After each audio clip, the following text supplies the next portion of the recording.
The sixth console generation was a fascinating and important time for the games industry. Sony's plans for domination were continuing with the PlayStation 2, Nintendo were playing the part of the plucky underdog with the GameCube, Sega were going out in style with the Dreamcast, and Microsoft were looming ominously with the Xbox. This generation was also, as you'll see in this video, a great time to be a fan of traditional RPGs. When some of the titles that didn't even make the top 10 include the likes of Fable and Kingdom Hearts 2, you know that we have to be talking about some high quality stuff. Hopefully your favourite did make the list. These games are arranged according to the overall Metacritic rankings taken from critics' reviews. In the case of a tie, we've given the rub to the game that has the higher aggregate user review score. That's it, those are the rules, and the rest is just lovely RPG goodness. Just a note for Nintendo fans, of course the GameCube was part of this generation, as we mentioned earlier, but none of its RPGs quite made the top 10. Sorry about that. We still love you, Tales of Symphonia and Paper Mario the Thousand Year Door, but you just missed out. It's not our fault, we didn't review them, we just put them in order based on Metacritic. Maybe we should do a separate list for the 10 best RPGs on the GameCube. Anyway, I'm Peter from TripleJump, and here are the 10 best-reviewed PS2, Xbox, and Dreamcast RPGs. Number 10. Jade Empire, Xbox, 88%.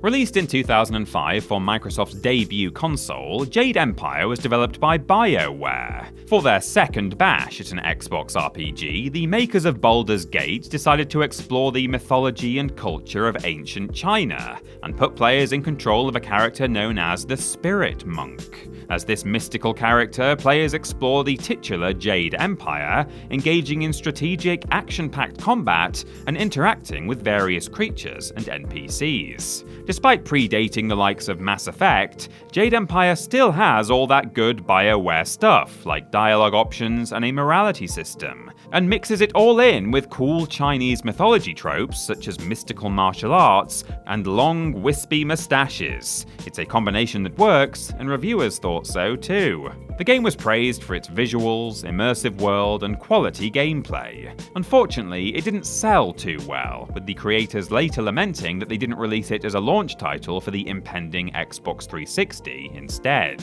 Whether that would have drastically changed Jade Empire's fortunes, we can never know for sure, but I am certain that being the 10th best reviewed RPG of the previous generation makes up for any sales woes, right? Probably not for the shareholders, actually. Number 9. Shin Megami Tensei Persona 3 FES, PlayStation 2, 89%. The long-running Persona series really found its unique identity with Persona 3, originally released for the PS2 back in 2006, mixing dungeon crawling with day-to-day student life and social links for the first time. Persona 3 FES added various different updates to the original game, including a lengthy epilogue. This extended version achieved an even more favourable critical reception, and also earned it a place on this hallowed list. Persona 3 tells the story of the Dark Hour, a phantom hour that occurs every night at midnight. During this dark hour, the world comes to a halt, and almost everyone becomes encased in giant black coffins. Also, the moon goes green, and there are mystery vapors and fluids everywhere. Creepy. Players take on the role of a protagonist who stays awake during the dark hour and can expect to summon personas, hang out with classmates, and explore a mysterious changing tower called Tartarus in an attempt to figure out who or what is behind all of the strange goings-on. Whoever is responsible for all this must be a pretty powerful dude. Or dudette! Imagine if I could manipulate an extra hour into existence every day. I'd have finished a few more of these RPGs for a start. Number 8. Phantasy Star Online, Dreamcast, 89%. As the first online console RPG, Sonic Team's continuation of the respected Phantasy Star series was quite the innovator. Taking the franchise's mix of fantasy and space adventure in a more traditional sci-fi direction, Phantasy Star Online saw players taking on the role of a space refugee aboard the massive spaceship Pioneer 2. Not long after Pioneer 2 arrives at the planet Ragol, a huge explosion occurs on the surface, and Pioneer 2 sends out adventurers to investigate the blast in order to find out what's going on with the previous settlers. That's where the player comes in, as they're expected to beam down with a group of other adventurers to undertake various missions and take on dangerous creatures, all in the name of discovery. Phantasy Star Online won critics over with its technological prowess and fun cooperative gameplay, as well as setting the tone for many similar online-focused games to come. Some critics did bemoan that the Dreamcast keyboard was pretty much essential, however. Yeah, that's right, there was no such thing as party chat in those days. Disparaging remarks about maternal figures could only be sent and received in text form back in the early 2000s. Number 7. Dragon Quest VIII Journey of the Cursed King, PlayStation 2, 89%. Here's a fun fact, Dragon Quest VIII Journey of the Cursed King, or Cursed King according to taste, was the first Dragon Quest game to be released in PAL regions, meaning us poor European RPG fans had to go without Dragon Quests 1 to 7. Still, with Dragon Quest VIII being the 7th best RPG of the generation, at least the series made one heck of a first impression in Europe. The game featured stylish, cel-shaded graphics and full 3D environments to explore, and yet still retained the traditional turn-based RPG style that made the series so beloved, or beloved according to taste. The story begins with the protagonist, a castle guard, amassing a party of like-minded heroes and tracking down an evil jester. This criminal clown has managed to turn the king and princess of the realm into a troll and horse respectively. As a British person, I can tell you that's no way to treat the royal family. Reviewers and consumers alike adored the game, with critics celebrating the series' jump to 3D and enjoying the English localization, which is absolutely filled to the brim with Dragon Quest's trademark puns. That said, puns are of course a low form of comedy, and we here at Team TripleJump would never stoop to such depths. Anyway, what's next? Can we move on? This entry is starting to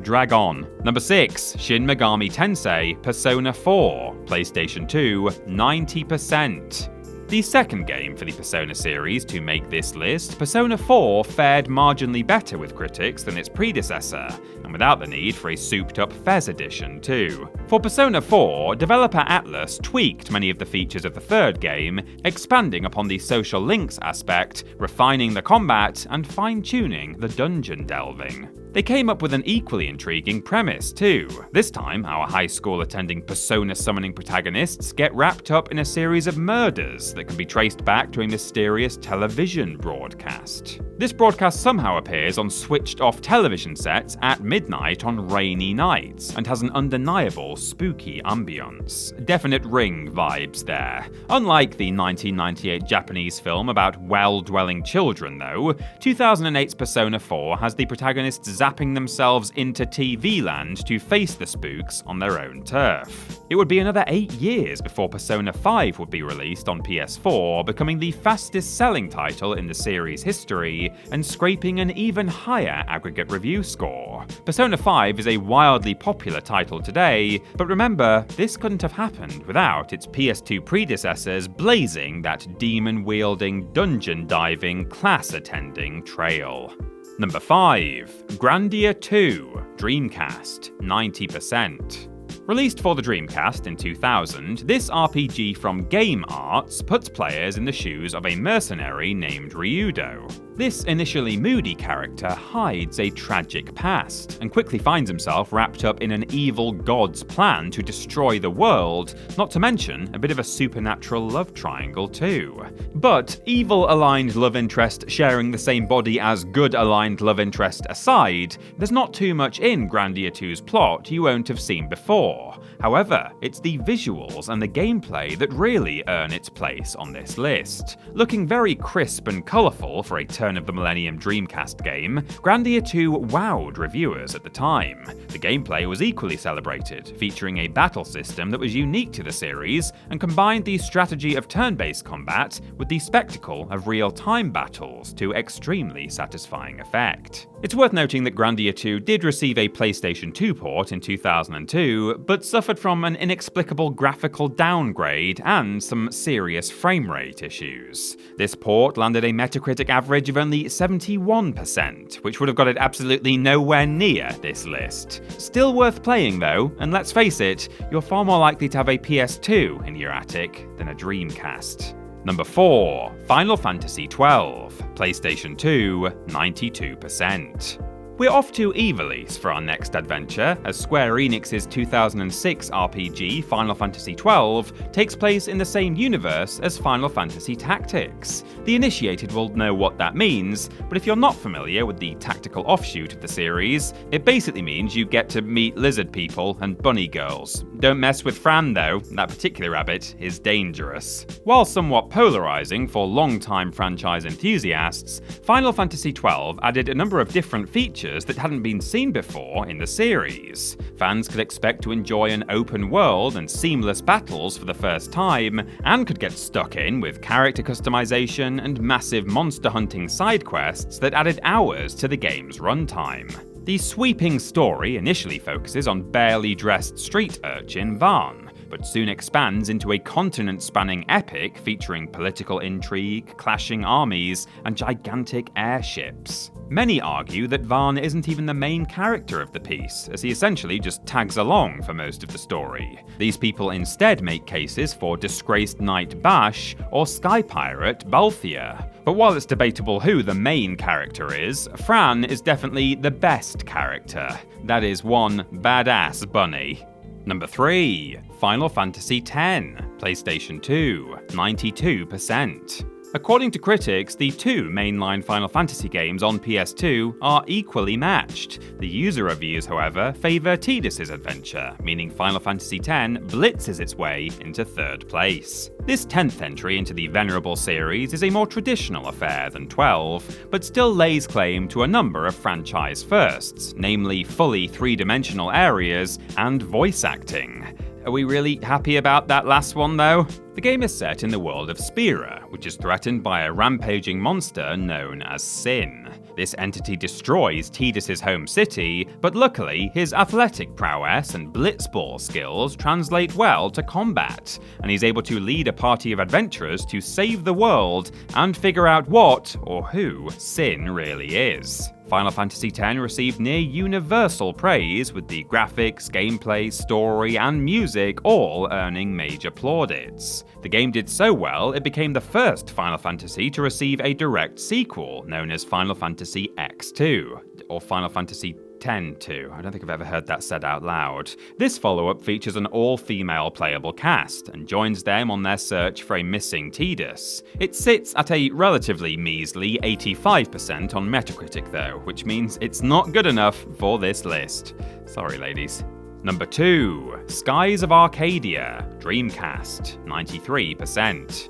Beating out Final Fantasy XII in the category of Best RPG of the 6th console generation that heavily features sky pirates, Skies of Arcadia's stellar critical response sees it representing the Dreamcast at the number 2 spot. Coming out in the year 2000, this turn-based RPG tells the story of Vice and his merry band of airborne corsairs as they attempt to save the world from a calamity brought about by an ancient civilization. Said world is comprised mainly of enormous floating islands, suspended over an endless sea of clouds from which no one has ever returned. Vice and friends navigate this world using various sky-worthy vessels, engaging in ship-to-ship combat as well as a bit of dungeon exploring and monster bashing. Skies of Arcadia has a unique atmosphere, mixing the optimism of youthful exuberance and a journey of discovery with a world full of dark mysteries and looming threat. The game received a GameCube re-release that added a playable character and dialed down the original's harsh random battle frequency. It didn't fare nearly as well in reviews as the original though, with critics expecting more of a graphical upgrade considering the more powerful hardware. Sorry Nintendo, even Skies of Arcadia, our number 2 game, couldn't get you anywhere in the top 10.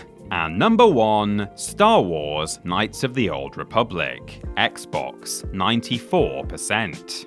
Sitting at the top of the list and regularly cited amongst the greatest games ever made is BioWare's first ever foray into a galaxy far, far away. Star Wars Knights of the Old Republic, also known as KOTOR, combined all the science fantasy loveliness of the respected franchise with outstanding presentation, a great branching storyline, and an innovative and exquisitely balanced battle system. Set 4,000 years before the formation of the Galactic Empire, this distant prequel pits the player-created protagonist against the forces of the nefarious Sith Lord, Darth Malak. What follows is an all-time classic adventure with memorable enemies, legendary party members, and one of the greatest plot twists known to gaming. Utilizing their previous experience with fantasy RPGs, BioWare honed their signature style with this space epic, and fans of more recent BioWare IPs like Dragon Age and Mass Effect have KOTOR to thank for influencing the Canadian developers' future works. Star Wars Knights of the Old Republic truly is an industry-changing, all-time great. And I don't care what generation of console you're talking about, this still holds up pretty well to this very day. Who needs the remake? Not me.